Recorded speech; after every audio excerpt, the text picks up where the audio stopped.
Welcome to Strength in Leos. How's it going, everybody? It's Evan back with the Strength in Leos podcast. Super pumped to be here to bring you another episode. So I hope you're having a great day wherever you're listening to this. If you're cleaning racks, if you're in a long car ride, I just hope you're having a great time as you're listening to this. And I'm super pumped to give you this episode with Kevin of Mutant Geckos. Kevin has been on the podcast multiple times now. He is such an awesome dude. Does so much for the hobby, is so into the geckos he produces. And in this episode, we talked a lot about just the projects he's working with, how it's evolved over time, and just how he really shows those off and shows people why to be interested in the same projects that he's interested in, which I think he does a really great job at doing that and has created some really cool stuff with that. So thanks for listening, and I hope you enjoy. Kevin, welcome back to the podcast, dude. It's been a while. How's it going? Going great, man. How about yourself? Going well. I'm glad to have you finally back on. It's been a while since you've been on Strength in Leos, Talk Geckos. The last one we did, I think, was with you, Miles, and I. So that was a really cool episode. So glad to just have you back solo. Cool. I'm glad to be back. Nice. So we're far into this season. You've pretty much, dude, you just had a banger of a season, like producing world's first left and right, crazy cool combinations, all kind of colors of the rainbow, from black to yellow to black and yellow to crazy awesome colors, and you just had a banger of a season. Thank you. It was a good season. Nice. Still going, still a little trickling down, but it was a good season, and I had a lot of fun during the season. The last couple of years I've taken a new approach because I'm always gung ho against everything I do, so I got into way too much, and I decided to step back a little bit because I'm not really running a business. I do it for a hobby, and I like to breed, but it can get hectic when you start breeding too much and a full-time job, and it stops to be a little enjoyable, So the last couple of years have been great. I've been playing the odds, and the odds have been smiling down on me, and I haven't hatched much, honestly, but it's been more enjoyable than ever. It's my sixth season, so kind of coming into my own. I feel like my stuff's looking a little different. I work on a lot of stuff that's been kind of different than what other people are working on. Definitely. And I'm really happy. Yeah, it's crazy just thinking about your development from even the first episode that you and I recorded when we were talking about the giants and the super giant stuff. And even though you're still working with it, and even thinking about a lot of the stuff you were working with, you had a lot more tangerines back then to where you are now with all of the morphs you're working with. It's crazy to just see the development of where you've gone and where you started from, just seeing that reflection throughout time. Thank you. I have a couple project that surprised me this year that I was really happy about, which is going to be one moving forward, probably stronger than before, which is that Afghan Bell project, which turned out really incredible, and I'm really pleased with that one. Wasn't expecting such great results on the first pairing, but I can see with the direction that I can go with that, I can either go really orange and black, or I can go like highlighter yellow and black. Right. Because the spectrums of what's hatching is either really, really yellow or pretty orange from the mother side, which is the 75% Afghan Bell Eclipse. So I'm really, really, really proud about that project and happy about that one. And then my marbleized supergiant, which is really cool. The phenotype of that is really taking on its own little characteristics of like kind of a wild type look, highlighter yellow. There's some white and yellow mixed in, and also Tremper. Made triple heads a couple years ago, held back the biggest ones. And I put a 1.3 of those together. No, my bad. A 1.2 of those together this year. And I've been popping out one Tremper, white and yellow, a white and yellow, and the rest normal. Well, I call it my super giant Marvelite project because I really the damn eyes, man. So I don't really know. Yeah. The babies are so little this year, so I just decided probably a couple months ago, like I listened to Matt's podcast, and he's got the Clown Project, which is really, it's such a good way to describe stuff that's not really finished, and you can't really make a definitive I guess visualization. I don't know. Yeah, it's always evolving. It's a project. Yeah, I can't really make IDs right now. Some of the Marbleize is like little, or it could be not really eye pigment at all. It's kind of hard to tell right now. They're still so small, and my eyes are getting eyes. Yeah. I think I could probably even. Oh yeah, look, I can see better. Yeah. Who's this man who just popped on? I'm just kidding. You guys, if you guys are watching on video, you just put on glasses. So I did that, and they're really turning out nice. And then I did my melanistic snow eclipse projects, which has surprised the hell out of me. I mean, insane what it's my, I think, my third year hatching melanistics, third or fourth. I think it's fourth year actually hatching melanistics, and I just been piling them on top of each other. Everything's mixed in there. All the dark lines from charcoal to black pearl and black knight, and I got Murphy's paddles mixed in there. That's really kind of like a project. So those three things are flow. I've never hit a tremper for some reason. In the 4 years I've been breeding them together, and I know there's tremper in there, but I have not hit a tremper in my black. Maybe it got moved out, I don't know, but I haven't hit a tremper yet. I'd like to hit a tremper. I think they look pretty cool. The tremper black knights. Yeah, some of them are have a unique look to them. They have a really unique look, and that line out of Canada, that lava line is, I think it's lava. Is it lava? Yeah. That thing is insane. Those are insane. Right. So I'd like to see what happens. And I don't know if I'm going to be going. I don't know if I'm going to be going melanistic this year again. I might really? Yeah, because I'm holding back. The Marbleize Supergiant thing is going to be a monster of a project, man. It's going to be a monster. I'm holding everything back. I got to watch everything grow. I held a lot back the year before. I just don't want to. And I have stuff on the back burner. Like I don't even think I'm going to breed. I might not even breed leopard geckos next year. I might just grow out all my supergiants and my melanistics to see what they become, and then breed my fat tails next year that I want to work on, and some hognose. Killing it with snakes too. I know you're building a crazy collection of hognose and some cool colubrids you got over there.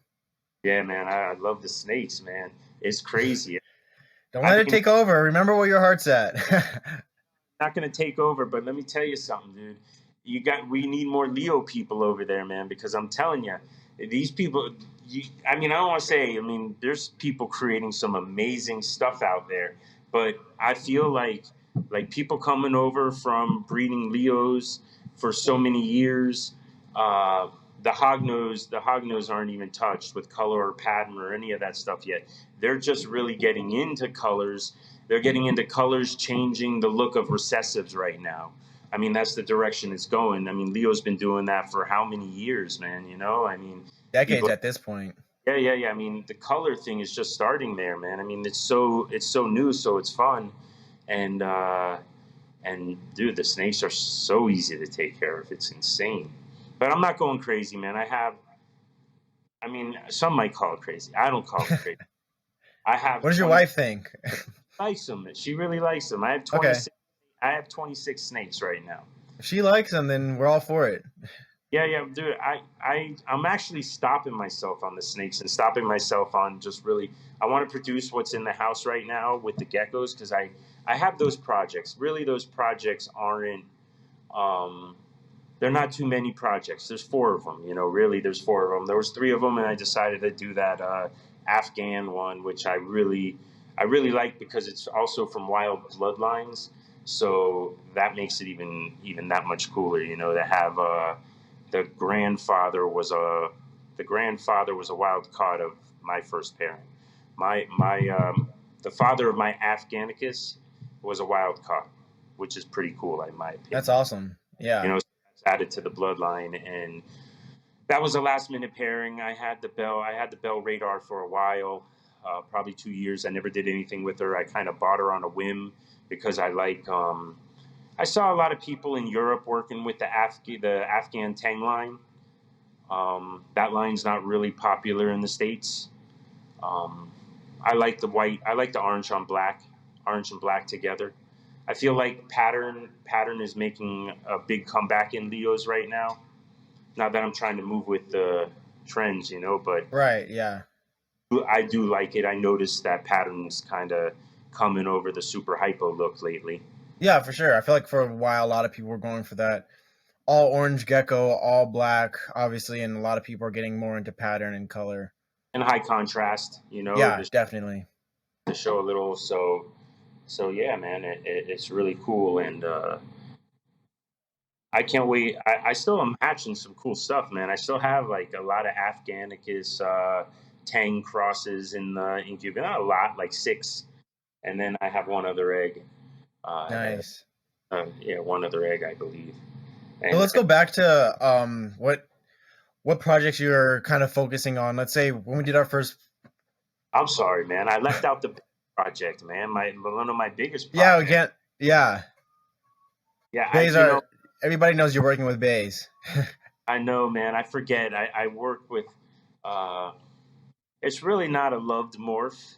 I think it's an underrated morph personally. I think that more people should work with it. I just think that it's a very hard gene to work with, just like any eye gene that's not eclipse. Right. Everything has eclipse in it. Let's face it. I mean, it's hard to mix. It'd be hard to mix marble. It's hard to mix marble eye with different morphs because everything has eclipse in it. It's hard to mix. It would be hard to mix cipher with a lot of your stuff because everything has eclipse in it. And these are eye genes. So, I'm trying to find. I was like, hey, Scott. I talked to a friend of mine, Scott, Miami Art Geckos. Lives down the road, and I was like, hey man, do you have any clowns that aren't eclipse? No. Do you have any red diamonds that aren't eclipse? No. They all have eclipse in them. So how am I gonna really move forward with putting, trying to get some of those top tangerine lines into my my bay line? Even though I'm not trying to go orange, I went Murphy's patternless.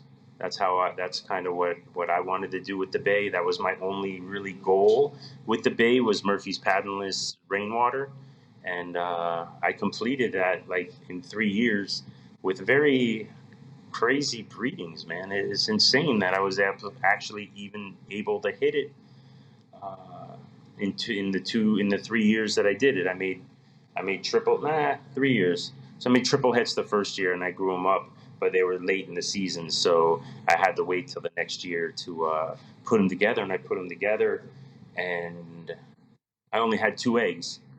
And then those 2 eggs happened to be a rainwater Murphy's patternless, Right. and a Murphy's patternless. Yeah. So, and they both were 66% het. So I just took a gamble, and I put that 66% het to a triple het, and I hit it, and I hit two Murphy's patternless bays and 1 rainwater Murphy's patternless bay. It's insane. Yeah, it is. And I didn't have the to create odds on that are crazy. Yeah. I didn't even have to, and I actually have 1 rainwater Murphy's patternless 66% het bay. I mean, I crushed the odds. It's insane. It's like I was praying to the gecko gods. Yeah. And they, wow, and then the year before I hatched out that striped hardwicki eye, bam, that's going to be in the right. Next year's group for sure, man. Nice. We'll for sure talk about the bay and that stuff, but even before like the bay and getting into, because even before you had the bay, you were rocking with melanistic stuff early on before a lot of the Black Knight stuff got really, really, really big to where it is now. So even kind of shifting over to when you were having, mostly super giant stuff, super giant trimpers and eclipses. I know you were doing a lot with like Diablo Blancos and Embers. What got you even into kind of the darker stuff before getting into kind of where you are now? I really like the dark stuff a lot. I've always like I wear a lot of dark stuff. My car is gray, gray and black.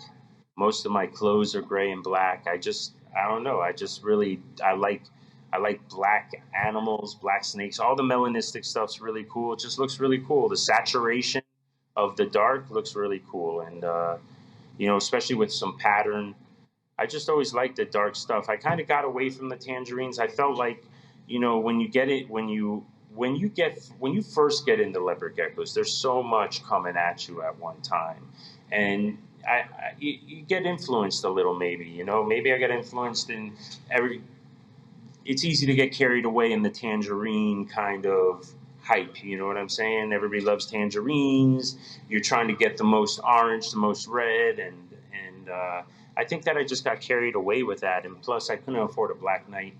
That was that it wasn't around. Even John didn't have a melanistic section on his website. I just kind of didn't get why I saw these beautiful Black Knights, but they were not even available here in the States unless you imported them and spent like $3,000.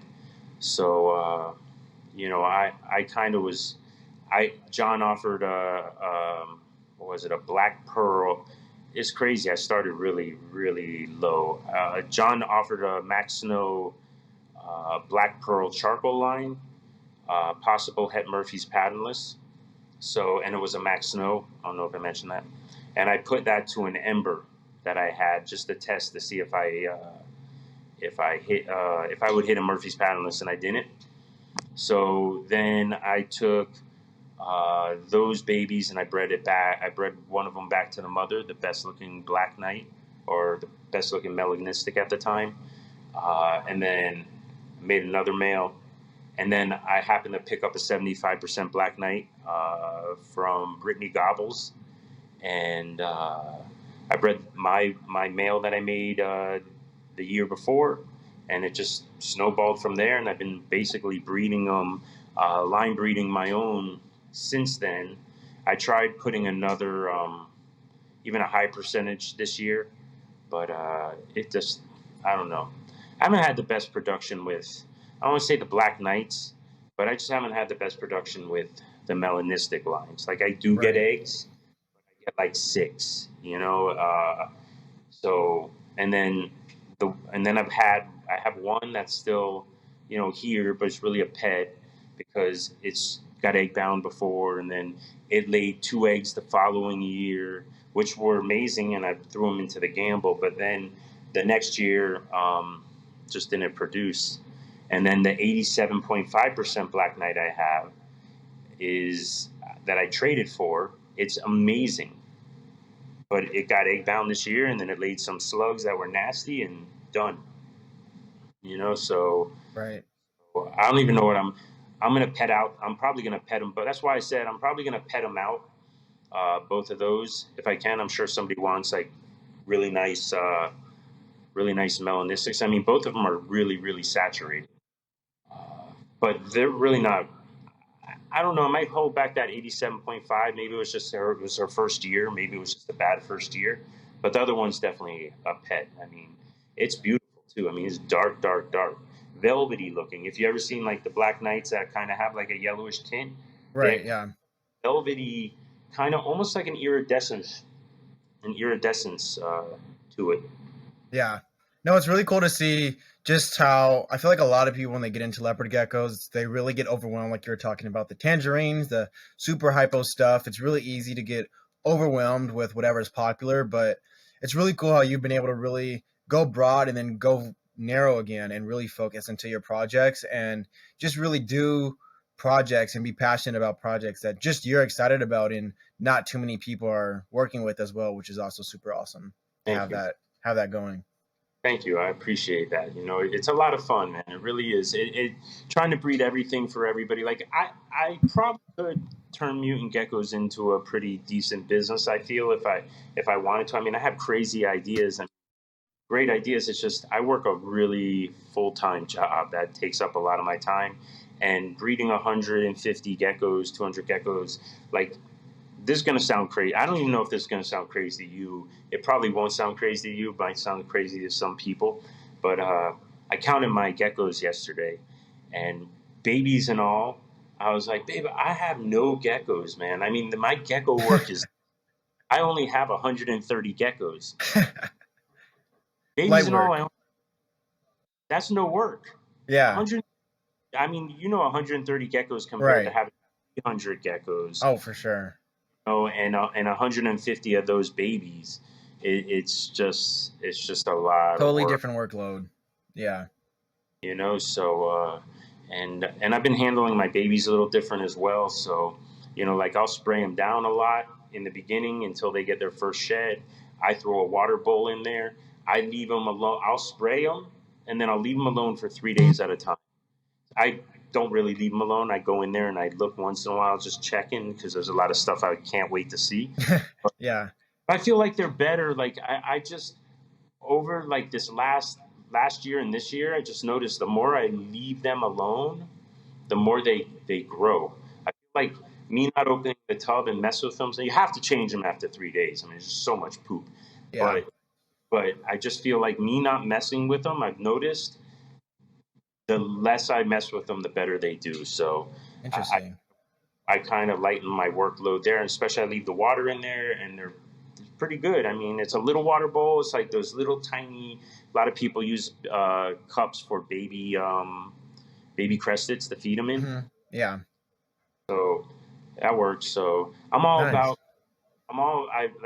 I'm going to suggest to anybody out there that's listening to this, if you get stressed out, like your projects do better. Your projects do better when you breathe less if you get stressed out, because you're not going to have longevity in the game. Because if you're breeding so much in the beginning, blah, blah, breathe, baby, then, you're going to be stressed out, and you're going to quit breeding, man. You're not even going to do it after like 3 or 4 years. But if you breed like 35, 40, and just your own projects, just your projects that you're really interested in. You don't have to breed everything under the sun. It becomes more enjoyable. You last longer in the hobby. You see your projects come to fruition because, man, I don't know why, man. When I'm ever on camera, my nose itches a lot. So whoever, I don't know what happens with that thing, but it just starts itching. Anyway. It's when you're getting all the knowledge out, your nose is getting itchy. And I think looking at my nose in the camera makes it itch. But anyways, yeah, man. So I really feel like it sparked a whole new fire last year when I realized, hey, let's just back up a little bit, choose the 4 morphs.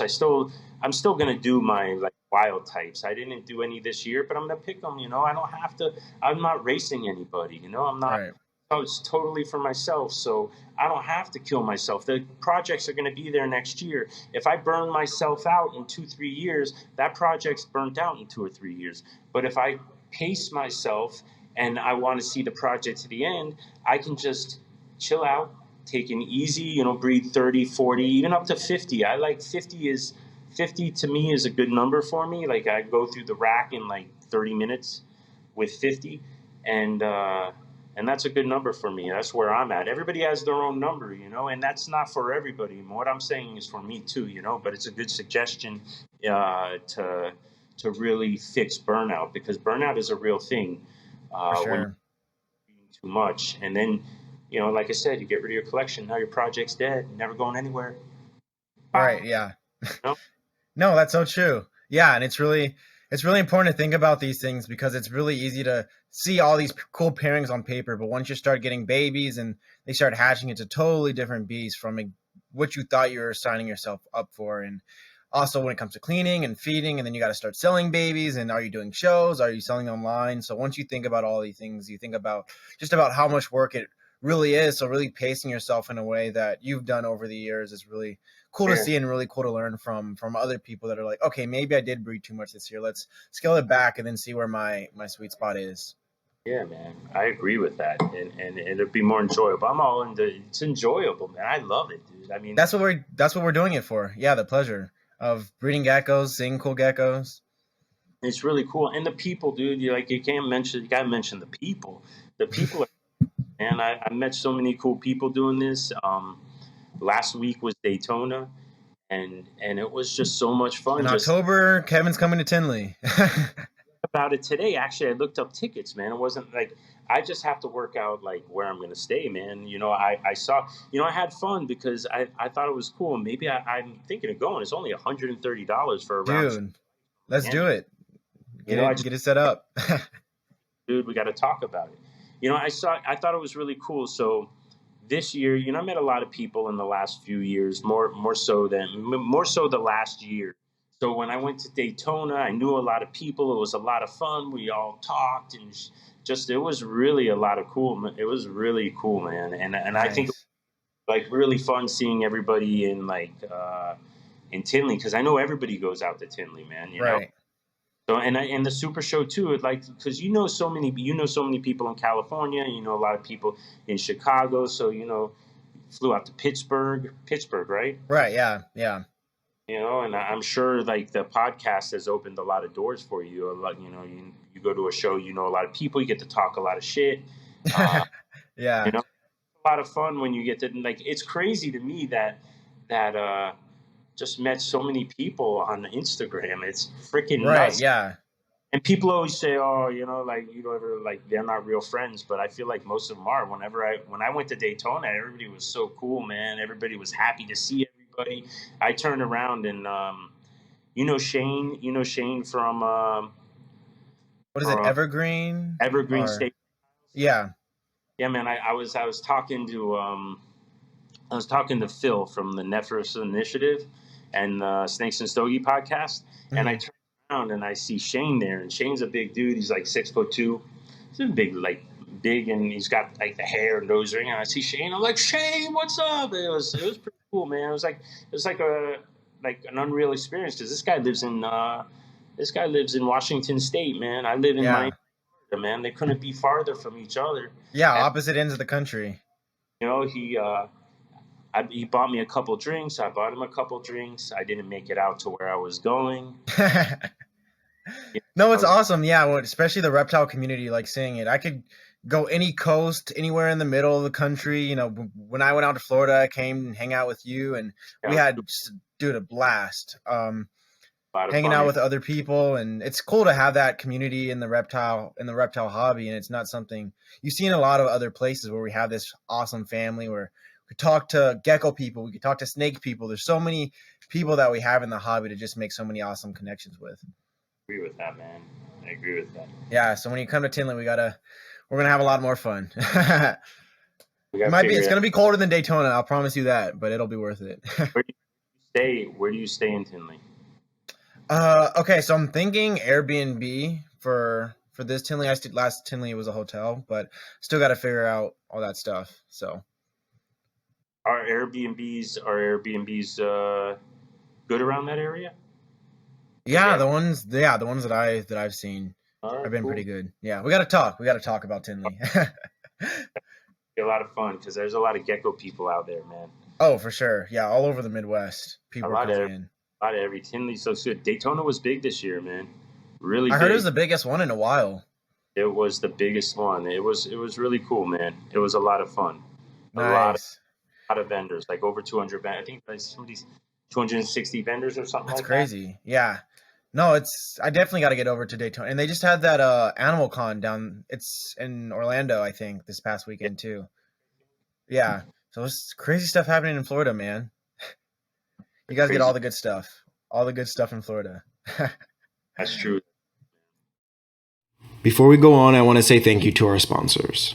Impeccable Gecko is a small to mid-sized family-operated hobbyist breeder operation. They specialize in leopard geckos with high-quality genetics. Their goal is to provide customers with the absolute best animals that they could produce, coupled with honest and transparent business methods. At Impeccable Gecko, integrity and animal welfare are above all else. Impeccable Gecko is a strong supporter of the Strength and Leos podcast, so follow them on social media and check out what they have available.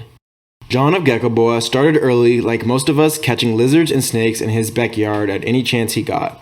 Over the years, he has kept and bred more than 80 species of reptiles. In recent years, his focus has turned to specializing within the genus Eublepharus. He has worked hard to pioneer some of the most cutting-edge leopard geckos while maintaining genetic purity and honesty. He also keeps the most diverse collection of pure Eublepharus species in the world. He has coordinated with biologists around the world and has contributed DNA sampling and distribution range info to help sort out the cladistic relationships within the genus. Check out geckoboy.com for more info and available geckos. Suburban Geckos is operated by Chris Charlton. Chris's passion and enjoyment for herpetoculture, and more specifically, leopard geckos, drove the desire to take his hobby to the next level. With experience in breeding and raising reptiles well over 20 years, Chris is dedicated to producing quality animals for both the hobbyist and breeder alike. Suburban Geckos treats each animal with the utmost care and respect, and cuts no corners when it comes to health and integrity of their geckos. What started off as just a couple aquariums has grown into quite the collection in just a few years, and they wouldn't have it any other way. The dedication to their animals is unparalleled and evident in the quality and health of their animals that they produce. Exemplary customer service is another area where they excel. They're readily available to answer any questions you may have regarding their animals, husbandry, and etc. For more info and to see their availability, check out suburbangeckos.com.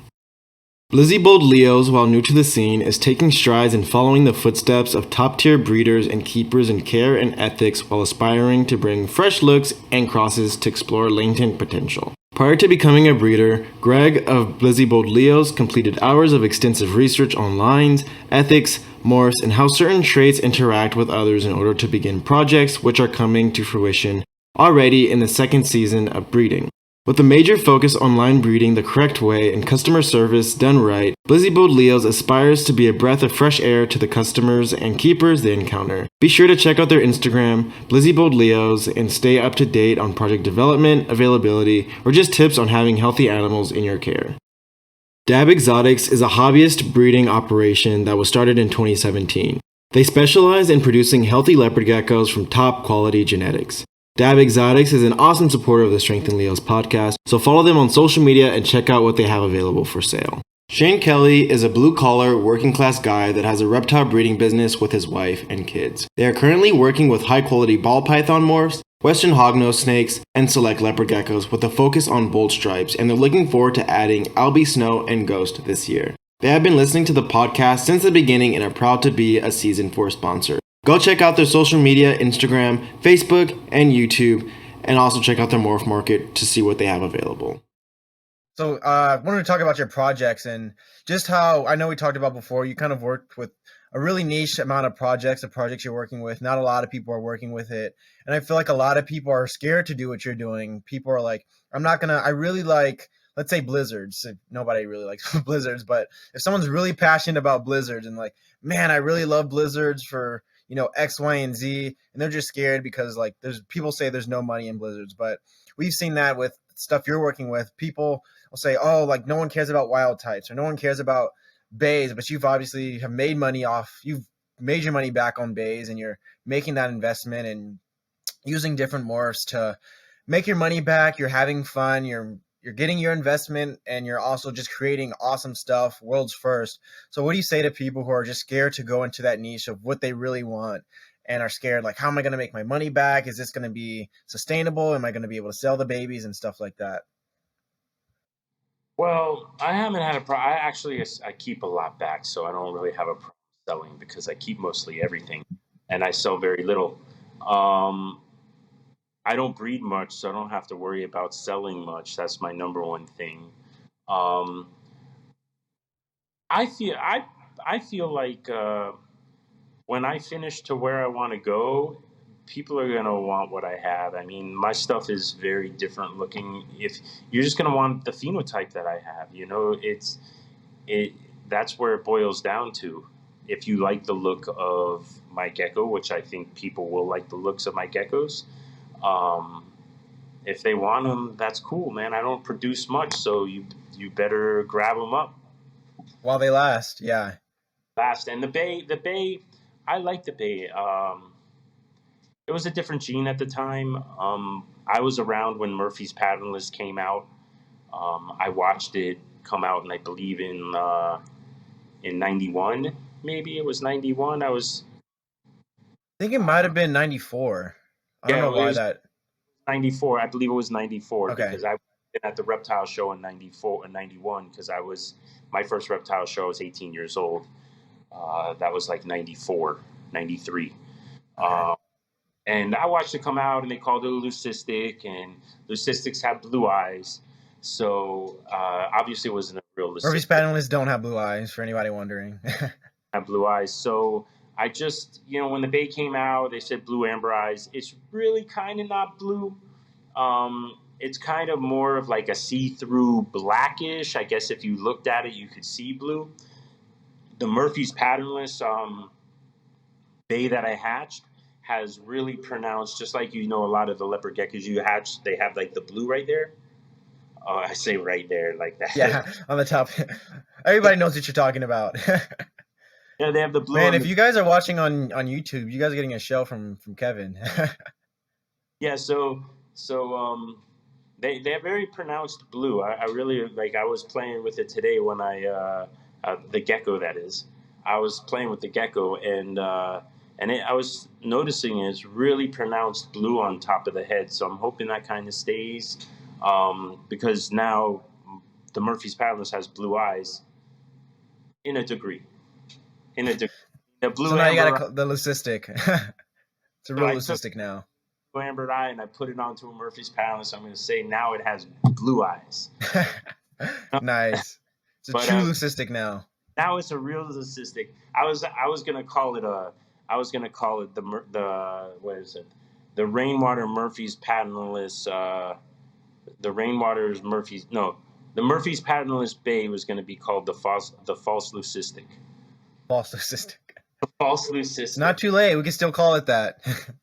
Well, yeah. So no, I'm really excited about that project. It's pretty much it's kind of over. I didn't have any kind of goal other than making that particular gecko. As far as the end, my end goal was the rainwater Murphy's patternless bay, and you hit it, the Blue Lagoon. And I hit the Blue Lagoon, and that was the end goal. So I really don't have. I'd really like to see other people work with the bay, and the bay Murphy's patternless. I'm going to probably be offering bay Murphy's patternless het rainwater in a couple months. I'm going to grow it out and some possible het males, some triple recessives from the previous years. And I'm not going to kill people with price or anything. I really just want people to just take the plunge and try to work with this and see what they want, if they want to do something with it. The put out the in my opinion, I could be biased, I don't know, but it really is the best of the rainwater Murphy's patternless is with the bay. I mean, the colors with the rainwater, I mean, they're lemon frost. I mean, everybody knows the lemon frost color. You saw the het of the bay when you were here, if you remember. The color was like neon yellow, and it's really pretty. And then the non-rainwater version is very saturated and more orange than a faded out yellow. The bay does not wash out any color at all, like Eclipse. It's a shame that the bay is not the Eclipse, and then the Eclipse was the bay. If that makes I'm like Yoda now. I'm like, if you understand what I mean. Yeah, Yoda, for sure. Just in terms of like popularity. Yeah. No, not popularity. Like they discovered the bay first and never got it. The Eclipse, because the Eclipse gene, in my opinion, the Eclipse gene actually held back the leopard gecko, because Eclipse is in everything. Eclipse is washing out color. I mean, people have found out cool things to do with the Eclipse. Don't get me wrong. I mean, there's lots of cool stuff. The Eclipses are washing their breeding eraser marks on the heads, and super snow Eclipses are looking like really like pieds, and all that stuff's super cool, man. I love all of that stuff. Um, but really, I mean, trying to put eclipse into a lot of stuff is very hard when you're trying to keep color and you're trying to keep the saturation between the blacks and the colors and trying to keep the bold stripes and all of that with eclipse. It's very, very hard. With bay, you never have a problem. You want to put bay will look amazing in bolds. I'm going to try to get something bold. That's probably where I'm going next with bay. I'm probably going to try to get something bold without I know there's bold stripes. Seth from Huffs, he has some non-head bold stripes that I might look into because I mean it's going to look amazing with bay. Killer. I'm Yeah. bay's really dope. I mean, sorry, I'm excited about it. Cool, man. As you I mean, should be. it, Yeah. it it's a dope gene, man. I mean, people are missing out. I just wish Eclipse. I mean, even I'm sure you have Cipher. I'm sure Cipher is super dope. I don't. I mean, it's the same exact thing, basically. In my opinion, it's the same exact thing, except Cipher has Marble Eye in it, or mixed Marble Eye could have Marble Eye in it, percentages wise, has Marble Eye in it. But you wouldn't want to go anywhere with Eclipse with uh, with Cipher, just like you don't want to go anywhere with Eclipse with Bay. And we are having, and the same thing with Marble Eye. We all have the same problems. People are going to be very hesitant to get into any of them on a large scale because of the things the kind of the rules that leopard gecko people kind of play by, and that's don't mix eye genes, you know, Right. and it's just so much eclipse and everything, you know. Yeah. So So when it comes to bay, are you working right now to just get the bay separated so you could have the bay by itself and start mixing it into other stuff, or is that a direction you see yourself going in the future? so I could have gone that way this year, and I don't know if I'm gonna. So this is also I'm still trying to figure out what I'm gonna do because I really do want to see people work with Bay. I have I have two bays, 66% het rainwater, um, sitting in my rack. Two males, you know. So technically, I could test them. I could test out both of those males to, I don't know, each three get a rainwater bay and see if I could do that. But I don't know if I'm going to do that. I don't know if I'm going to give somebody the opportunity to buy one of them and see if they want to work on separating it, and then I can work on separating the other one, or, you know, because I'm still going to be in the. I feel like I'm still going to be in the same boat because even if I separate the bay eye gene, the bay looks what I did with the bay and bay by itself really really cool because I mixed it with I made double heads with the fasciolatus, and then I bred those double heads together, and I hit, this was last year, and I hit two bays 66% head rainwater, and they look like snows. They're both really, really cool, big geckos, um, probably both 80 grammars, really nice. I could be 75, I don't know, but close to that. And they're really cool looking. Got a lot of lavenders and stuff like that. But again, it's a lot of work to separate them and get a gene and say, hey, this does not have rainwater in it, you know? It's a lot of Right. extra, that's a lot of geckos. Um, I don't know. Yeah. We'll see what Do you I'm think gonna that's do. gonna hold back the bay? Because I think a lot of when we think about eye genes historically, right? We see Cipher with Marble Eye, we saw Eclipse and Trimper. They were really close, tightly linked for a long time, and even still today, you see a lot of Trimpers that are pretty much all head Eclipse and stuff like that. And we see the bay with the rainwater. Do you feel like that's going to hold back the bay in a little bit? It's just getting it into other things, or do you think that's actually a good thing because you have bay rainwater, and then you could add like white and yellow, you could add snow and just a bunch of dominant stuff to put on top of that? You know, I don't I don't know the history. I actually don't know 100% of the history of rainwater. I know it wasn't like rainwater's not. It probably worked with the least out of the three albinos. I feel like a lot of people are working with Tremper, but they really don't want to be working with Tremper anymore. I fucking know. I'm just saying that, and I just base this of nothing, but I just feel like other people want to start working with bells and rainwaters, not because I'm working with rainwaters or bells, but I just feel like that's what, like, the way it's going, man. I just feel like over the last 2 to 3 years, people have been getting into bells heavy. Like, you There's some didn't. nice. I was just talking to Chris. Chris is in, like, some of the bells he posted are just some amazing, phenomenal white and yellow bells, and snow It's, bells are coming out.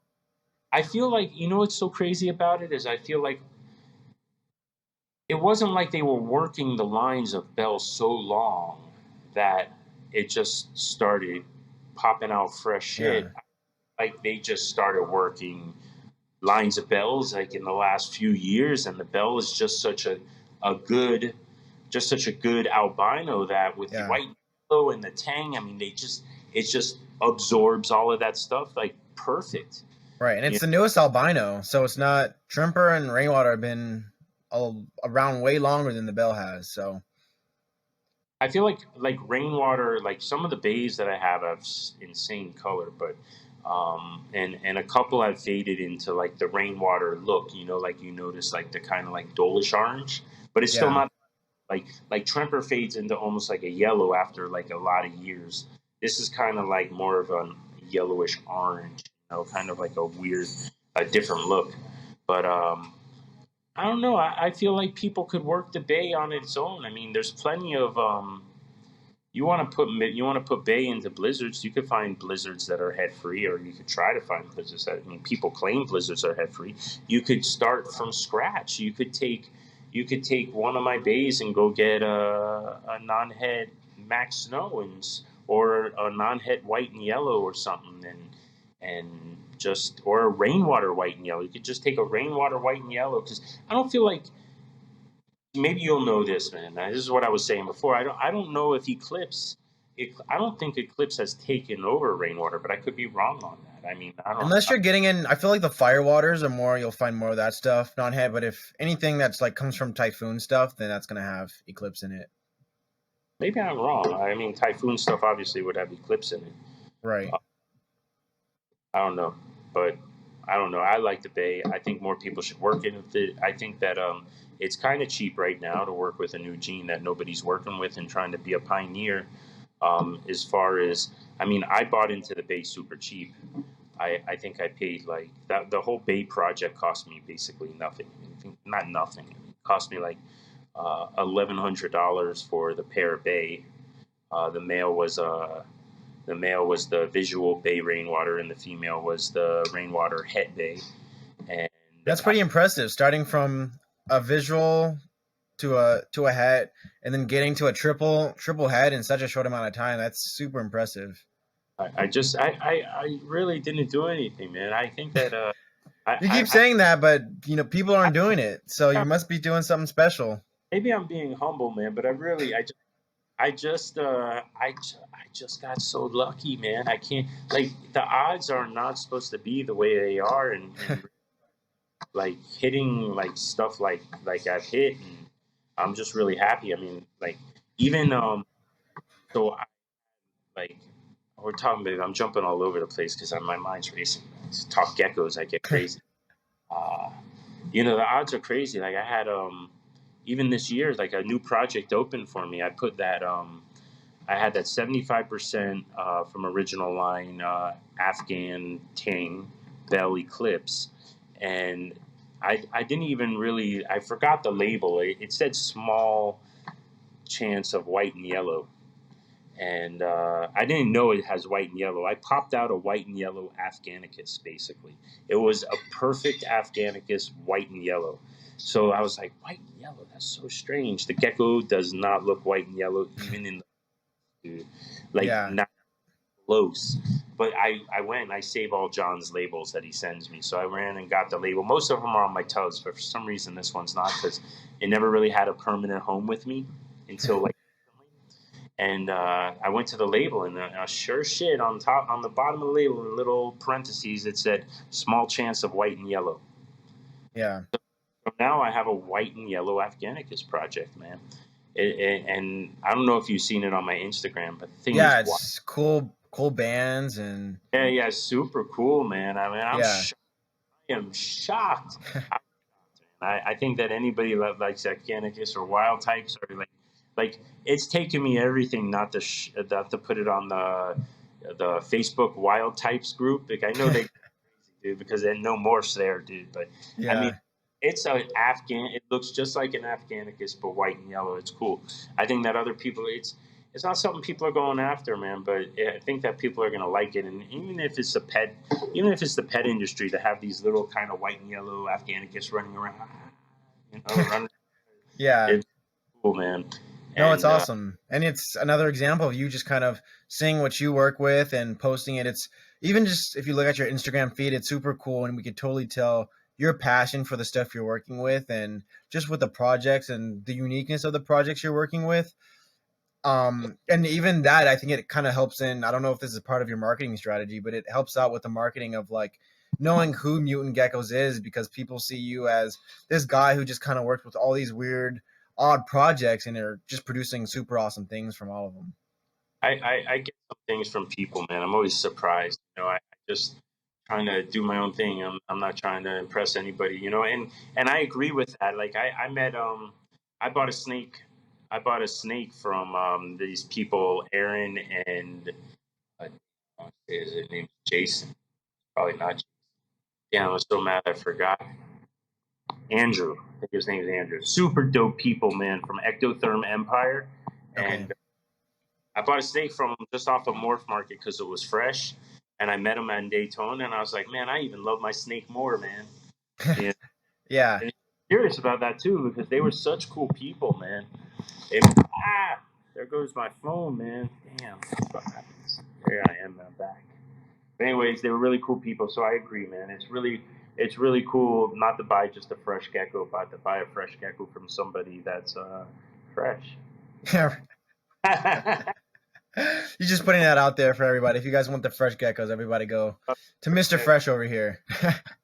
Out them fresh geckos. Yeah. Oh, I'm not saying I was saying the snake, not myself, but I'll take that compliment. Fresh. Everything he produces is fresh. Fresh snakes, fresh I geckos. I want to produce snakes. This year will be my first year trying to produce some snakes. I have some really cool projects involved with the hognose. I don't have many hognose. I have a decent amount. I mean, the guy down the street or the next door neighbor, I told him how many I'd have. He'd be like, "Damn, you're crazy." But I only have, I think I have 16. I have 16 hognose. Oh, that's crazy, dude. I have 16 hognose, and I have another nine different types of colubrids, or 10. I forget, but I'm trying not to buy more stuff. Like I'm into this whole with the hognose. No, I'm not buying anything hognose. But as far as like the snakes go, man, I'm really kind of into. My stuff's getting big now, and I'm really into having big enclosures and upgrading stuff. So there's a few things I see because I always go on Morph Market every day. I check out the geckos, and then I go to the hognose. Then I hit rat snakes, other rat snakes. I have like this Dang, so whole. you're in it. You're all in it. No, dude, dude, Morph Market's my jam, dude. I love Morph Market. Morph Market's like, I don't ever go on Facebook anymore. Morph Market's like my Facebook. I wake up, I basically check in Morph Market. What's going on? That's good without the drama, all the good Yeah, stuff. and they have a cool, like, I've noticed Morph Market has a cool, they kind of having like a cool blogs, not blogs, but more Like a forum kind of thing. like forum type of stuff. There you Okay. go. Old school forum type of stuff. That's pretty cool, man. I started like click something grabbed my attention, so I clicked on and then I started reading it, and I was like, who was it? It was Travis. It was Travis Wyman that was writing the post, and then I'm reading the comments and I see Justin from Palmetto Coast Exotics, and I like talk to these people kind of on the regular. Not really Travis so much, but I know I listened to him on his podcast. So I'm like, look at these people, dude. Like all these people I know are on this shit. So, and then you go through it, and there's a lot of cool stuff on there. I trying to get the Bay recognized. Oh, it's not yet. It's not recognized, Dude, you man. got to It's do really. that. Yeah. I I filled out all the forms and everything, and I hit send, and then like a few weeks later, I noticed that they said I didn't fill it out correctly, so I had to go back, and I just kind of slacked on that. But it has to get in there. There's some weird stuff on Morph Market as far as like listing all the tangerines and stuff, and Yeah. I don't know. Yeah, it's really hard when you get snake people to try to figure out gecko morphs. It doesn't. It's not the same. So It's not the same, man. What do you think? Let me ask you a question. What do you think a tangerine is? Is a tangerine a morph? Do you consider a tangerine a morph, or do you consider a recessive or an incomplete dom or dom a morph? I'd call it a line bred morph, not a genetic based morph. It's line bred, definitely. So, but it's that like, but you'd put line bred in front of morph. Like if you were to Right? say, Yeah. yeah, because I actually always considered like it's an ongoing argument that tangerine's a wild type, but it's really not a wild type, man. And it's hard to describe it. I feel like, yeah, Or you could call it a line bred trait. There's a lot of different ways. it's a Call it line bred morph, polygenetic. That's the way. I think you said it best because I was trying to think about that like today because I've had other people ask me, and I don't know why I was thinking about it, but I think about a million things a day, and that was one of them. I was like, I'm going to ask Evan tonight, man, what he, Yeah. because called them morphs. I'm just like tangerine's a morph. I mean, it's a line bred morph. I guess you could say line bred is like it's like line bred snows, right? Right. Yeah. So it's totally different. But even when it comes to your projects, like, what do you think what's next in terms of gecko projects? Are you continuing to work on the same stuff? Are you wanting to branch out anymore and kind of extend some of the projects you have into other morphs, or what's next when it comes to 2023, 2024 pairings and seasons of mutant geckos? So definitely with like there's already kind of a small plan going on in my head. That is, so There's a lot of stuff going on up there. it hasn't gone into effect yet, but it hasn't been written down yet, but it's in the head. So I can't wait to make F2s of those white and yellow Afghans and the Afghan tangerines. I've thought about trying to get Bell. This is kind of crazy, dude. Trying to get Bell and Eclipse out of the Afghanicus white and yellow, so I can just have a white and yellow Afghanicus pure. I just think that would, because I'm in love with that thing. I mean, they popped out. I was like, whoa! Like, Right. so happy, man. That made me happy. I've never even thought in a million years about a white and yellow Afghanicus, man. But I love Afghanicus because they're small. It's on the other side of obviously supergiants, but they're small. They're like bulldogish. You have one of the babies I made, I guess, a couple of years ago. They're different, man. They're Totally. they're like French bulldogs, kind of the leopard gecko. We're almost shutting on, but. They are the French bulldog of the leopard gecko world, man, and I really love them. So when I popped out that white and yellow, that made me. And the the second generation is always the best. Like if you're gonna line bred something, man, your first pairing of like let's just go with tangerines. A lot of people tangerines. So let's say your first pairing of clown and red diamond is gonna be bomb. It's gonna be bomb. But you put those babies together, you're going to get something unique. Some awesome stuff. Yeah. Really awesome stuff. And not everything's going to come out awesome, but you're going to get some insane stuff and maybe some not so insane stuff. You might get a whole nother project that you're like, oh, damn, that's a project I want to continue, kind of like the white and yellow Afghanicus with me. So always the second generation of the crosses is going to be the bomb. So I'm excited about. I'll probably pop out hopefully some more white and yellow Afghanicus, some more. I want to keep it more normal. Like I don't even want to hit the bells. Like I know I'm going to hit them, but I don't even want to hit. I'm not a fan. I love bells. I love the look of bells, and I don't have a lot of to make a definitive. Observation, or you can always make a definitive observation, but to actually come to a conclusion, you have to have a large sample size. And I don't have a large sample size of Bell because I only have one. And and obviously it's not large, but Yeah. you know, it hates light, man. I mean, it hates light. Even the regular house lighting, I mean, it goes crazy, man. You know, and I just not a big fan of that. I just not a big fan of taking out a leopard gecko and it trying to get out of like my hand because it's trying to hide from the light, you know. So that doesn't really happen with trempers, and especially doesn't happen with dark trempers because most of my trempers are dark that I breed, so like they pretty good with the light. And just with the bell, it's just been so like they try to close their eyes so much that they don't have eyelids anymore. You know? So you know, I don't know, man. I'd like to try to breed that out of there. I just love the look of the orange and black gecko, man. Everybody Right. wants about you ever saw that orange and black gecko that Eco Geckos has? Not sure. Bro, it's insane, dude. I mean, the thing is beautiful. It's orange, orange, orange, and black saturated spots, man. I mean, it's insane. It's like next level. Nice. So I actually really impressed with what people are doing this year, man. You know, There's a lot of crazy stuff going on in the hobby for Leos. We're on a roll right now, so I'm happy. I'm excited.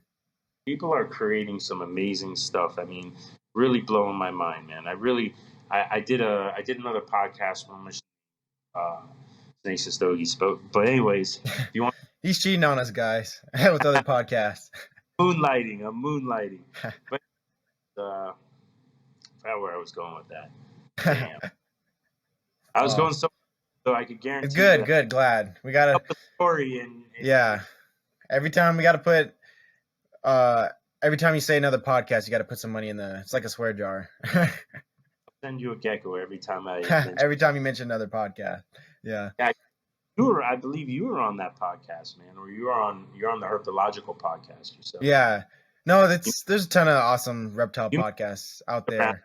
Made the rounds, man. They were passing you around. Passing you around, man. There's a lot of awesome people doing stuff with podcasts and working the hobby. Really, like I'm excited. Like I was saying, I'm excited about what people are doing with geckos. You know, like I've seen a lot of stuff. I mean, just to mention a couple people, Kensington Geckos, man. This guy, I don't know where he came from, but he's just killing it out there, man. Like I'm blown away by some of the stuff this kid is doing. You always finding these people. I have no idea who they are.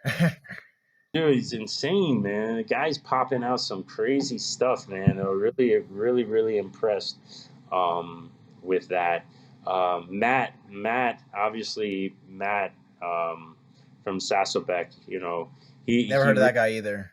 I'm just kidding. Some of the stuff, really, man, he came back pretty quick. But some of the stuff he's producing, I don't know what he did last year to make some of the stuff that he made this year. But got the special juice. I'll tell you, he really impressed me more than I thought that somebody that could pop right back into the hobby. And now that I'm like all like, hey, but he popped out some really impressive different stuff, man. I mean, like next level, like just coming back, and he's able to see, like he's just able to see the geckos, I guess. I mean, it's just insane what he produced, man. I mean, I'm blown away. That purple gecko, man. I mean, some of that stuff is just next level, man.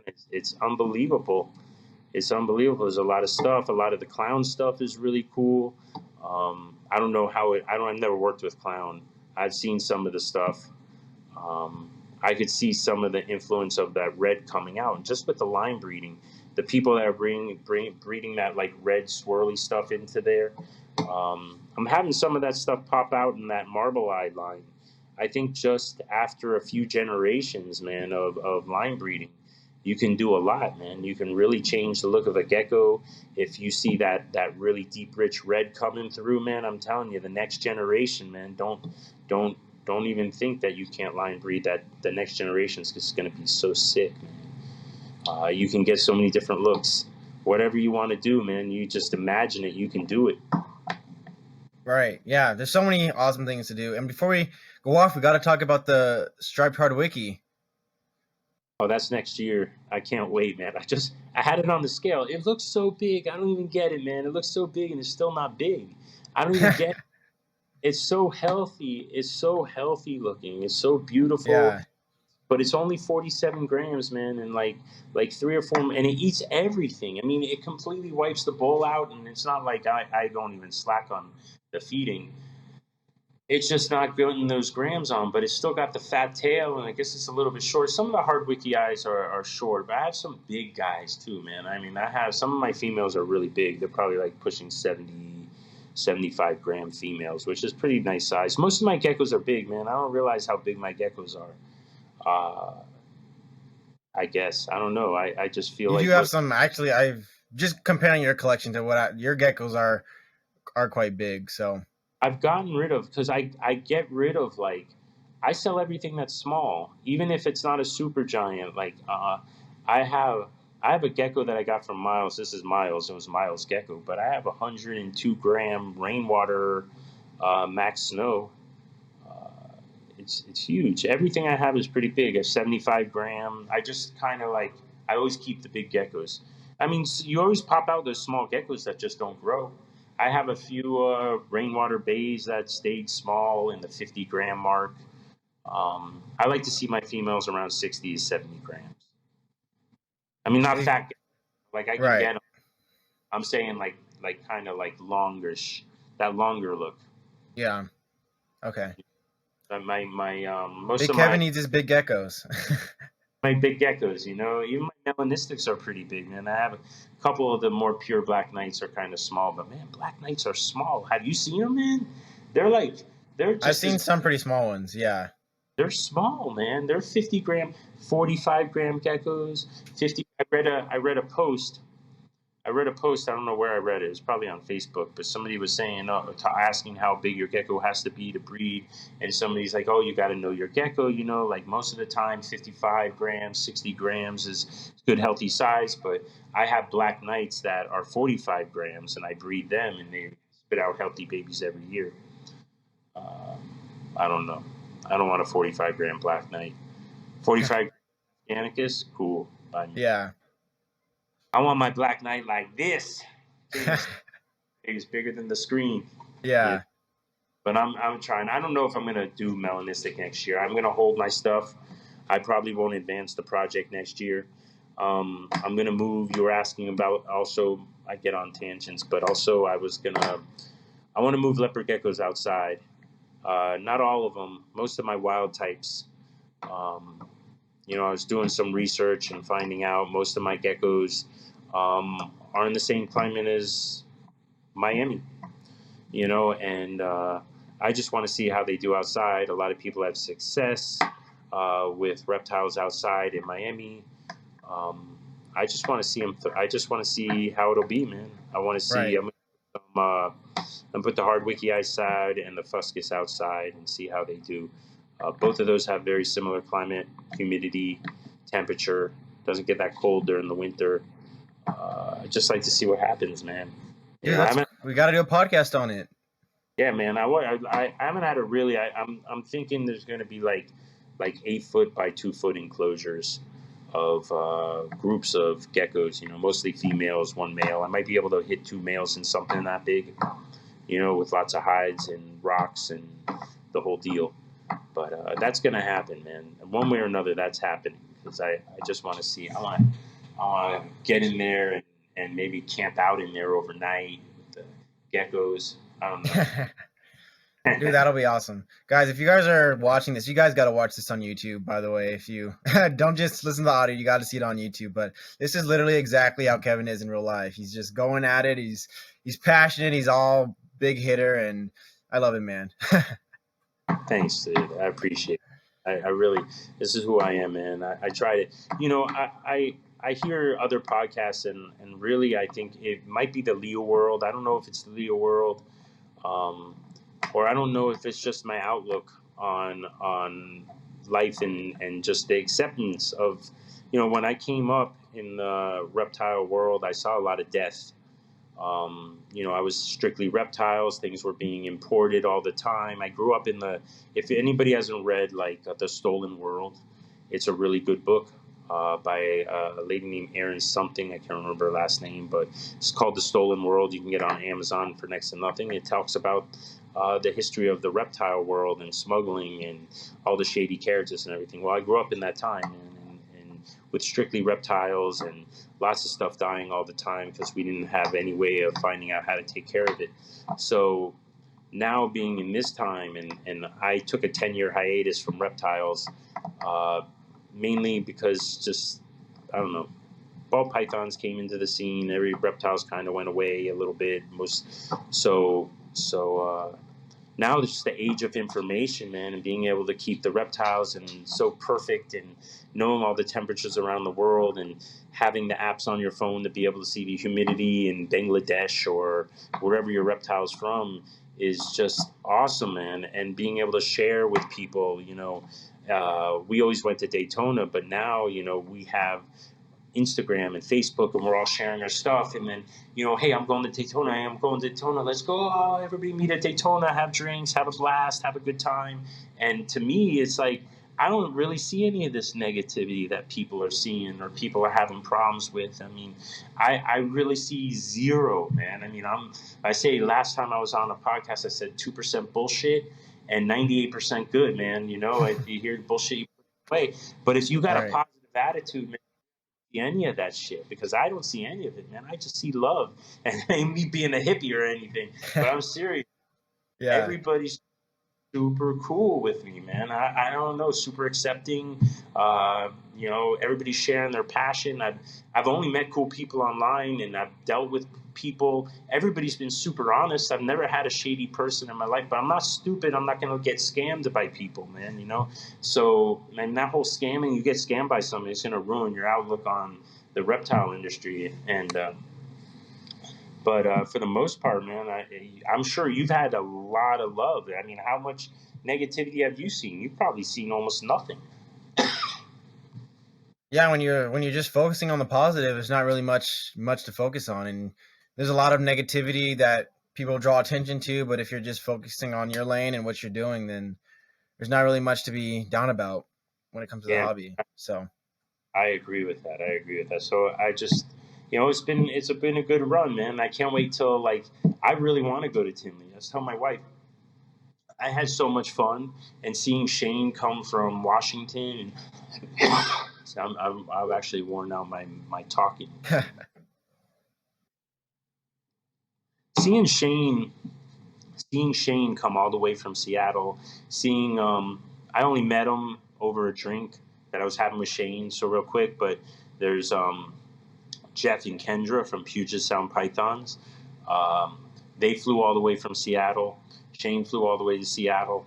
And, I see you came from Miami down here, but this was at a reptile show. So it was just cool seeing people coming down here and I knowing them. So I thought it would be super cool to be able to hang out with like you and Gary and Miles, of course. And if Seth wound up going, and I don't know who else goes out there, man, but you got a lot out there, man. And I just think it would be super cool. It just looked cool. It looked cool seeing Shane there. And I was just, man, I want to do that. I just want to go see people that you wouldn't think you ever saw, man. Right. And there's even not even talking about geckos. There's just Tinley, all the big hitters go, and ball pythons and all kind of different crested geckos. You talk about all the big hitters, and they're there. So yeah, it's gonna be dope. And when I looked up plane tickets and I saw kind of cheap on Spirit, I was like, hey, this is doable. Now I just have to find I just have to find a real good affordable stay hotel or something, because man, Daytona was expensive for me. I mean, it was out of control. Yeah, well, for sure, dude. We're gonna have to talk about Tinley and get into the nitty gritty, and we'll hopefully see you there too. Yeah, that would be dope, man. That would be really cool, man. Damn, looking at myself, I'm getting a lot of grade. That's awesome. Well, Kev, I appreciate you coming on the podcast as always. You always drop so many awesome just pieces of knowledge, advice, wisdom. You go every direction. You give people laughs, and people love having you on. So we're we're gonna keep having you on. I appreciate it, man. It was a lot of fun, dude. I always love being. I was excited about it because at first I wasn't. I'll be honest with you. At first I wasn't too excited because I was like, oh, God, I really got nothing to talk about since the. I mean, that's hard to believe. I got nothing to talk about. I would always have something to talk about, but like my season wasn't there because when you asked me, I'm always like, yeah. Like I kind of said, I'm always gonna. Anybody asked me to do a podcast. My thing is, anybody ask me to do a podcast, I'm going to say yes. I'm going to try to do it the best I can. I've had a couple people ask me where I couldn't do it just because of other things going on. But for the most part, I always try to be available because I just think it's super cool, man. You know, somebody wants to hear you speak about what you love, and that's super cool, man. Like it's, I don't know, man. That's just really cool that when you asked me the first time, I was super excited about it. Somebody actually wanted to hear what I had to say, so it's super cool. And it's also super cool that it's going to be there for many years. Like you look it up, it's going to be there, man. You know, people are going to be able to see it, and I'm going to be able to share my passion. You know, because it's what I wanted to do my whole life. You know, but it just wasn't there. Yeah. It just wasn't. Younger kid, is just a whole different scene. Like if I would have grown up now, like just like everybody says that, but like 20 years later, man, I would have been born 20 years later, man, I'd be like some crazy leopard gecko influencer, man. I'm like, goes, you know, right. for real. Like it's great sharing your passion, man, and nothing beats it, dude. So that, you know, a lot of stuff happened from when you asked me this last time to like going to Daytona, meeting people, and like the hognose and the leopard gecko. All type of crazy stuff. I had like leopard geckos out when you asked me, you know, and then like now I have like 30. I think I have like 36 out right now. But when you asked me, I didn't hit any of the bays. I didn't have the Afghanicus cross, and like all that stuff happened. I'm super excited about it. Got me like, I'm gonna talk about this, man. I can't wait to talk about this. Evan's gonna be like, get the fuck off my podcast, man. I don't want to hear it anymore, man. I don't want to hear always. About Shut always. Up. That already. Who cares about that Murphy? I'm just joking, dude. Nah. You're always the guy with the cardboard. I remember that post with the cardboard, the sign about bays. And yeah, man. I got to put that back up. But we're going to get people working with the bay, man. You know, like I said, you know, I'm not going to, if anybody wants to work with it, they hit me up, or like, you know, I'm going to, when time's right, I'm not going to make it like you're going to have to pay a little bit of money, but nothing crazy, nothing like, you know, $3,000, $2,000, nothing like that, man. You know, I really just want other people to maybe want to try working with something new, to just take a step in that direction, and I can help you out, you know. I can be your dealer, your bait. bay dealer. Yeah. That's awesome, man. Again, everybody wants to jump on the hog nose wagon with me. You can come with that. Don't leave your leopard geckos, man, at all. You want to bring them, you know. Right, bring them with you. He does a ton of hognose, a ton of Leos, and some fat tails, man. He's been going strong too. You know, they go together. Y'all know about morphs, man. You can bring something new to the game, man. You know, don't shut them out. Just there. I mean, Leo people out of hand up. You know, and I feel like people can invent some new stuff. You know, so it's just come on over, man. You know, it's true. Both. Yeah, do both. We're gonna get you eventually. I'm gonna be like, get it. I'm gonna be like, on. Like you're gonna ask me, what do you think about this? I'll be like, get it. I don't care. Cayman, get it. Cayman. I have it swimming in my bathtub. Let's get your information out there. So for anybody who wants to get in contact with you, if they're like, dang, this dude talking about bays, I don't know what a bay is, but I want to get one. They want to get, you know, Afghan white and yellows, and just anything that you're working with. How do they get in contact with you? You know, basically Instagram is the best place. Mutant Geckos on Instagram. Barely check Facebook. I'm also have Mutant Geckos 16 at gmail.com. And the 16 is because Mutant Geckos was already taken. 16 is the year I started Mutant Geckos. So I just threw a 16 on the end. It'll always be like, hey, even when I'm old, it'll be 16. I'll know that I started in 2016. You can call Evan. Evan will get in touch with me. Mutant, if you want to see some hognose, I got mutant serpents. I separated the serpents out because it seems like, I don't know, leopard gecko people don't really like the hognose. I don't know. Maybe I'm wrong. I don't know. Maybe I should just throw them together. But I started mutant serpents. I love that site too. I usually post on both of them kind of religiously. I think that's it, man.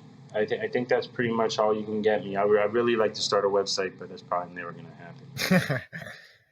Can't do it. I need to hire some people, man, like a whole crew around me or something, like an entourage. I need a freaking entourage. Gecko entourage.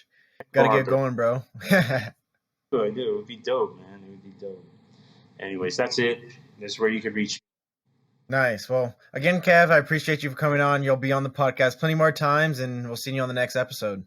All right, man. Take care. All right, cool. Have a good one. And that's going to be it for this episode of the podcast. I want to really thank Kevin for using his time today to come onto the podcast, sharing so much of his information, his passion for leopard geckos and snakes too. We also talked about a lot of cool snake stuff. So thanks again, Kevin, for coming onto the podcast. And speaking of that passion that Kevin brings, that's really just my one big thing for this episode. If you guys haven't listened to the podcast before, you'll know that my one big thing is just my one big takeaway from the podcast episode. And for me, that's just Kevin's passion and how that passion correlates to the success he's had in leopard geckos. I remember him talking about the Bay Project specifically when he was interested in it and first getting into it when Ron first released the morph and what he wanted to do with it, kind of the direction he wanted to take with it. And he really wanted to go for that triple het, that triple visual het animal, and I've kind of just seen the passion just increase since he's got the project. Every single year he gets more and more excited about it. He posts about it, he teaches people about it, and he's done some amazing things with the project in general. And it's so awesome to see how that passion has correlated to his success with hitting awesome combinations, allowing other people to buy into the project, making the market bigger for more people to get into it. So it's super awesome to see that and his success with that project and so many other projects that Kevin works with. So that's just my one big thing for this episode of the podcast. I want to thank everyone for joining us on yet another episode of the Strength in Leos podcast. Don't forget to share with a friend, rate our podcast, and subscribe. Follow us on Instagram and Facebook at Strength in Leos. And last but not least, tune in next time for our next episode on Spotify, iTunes, Google Music, and our website, strengthinleos.com. This is your host, Evan Woldridge, signing off. Continue to grow in knowledge and share the strength in Leos.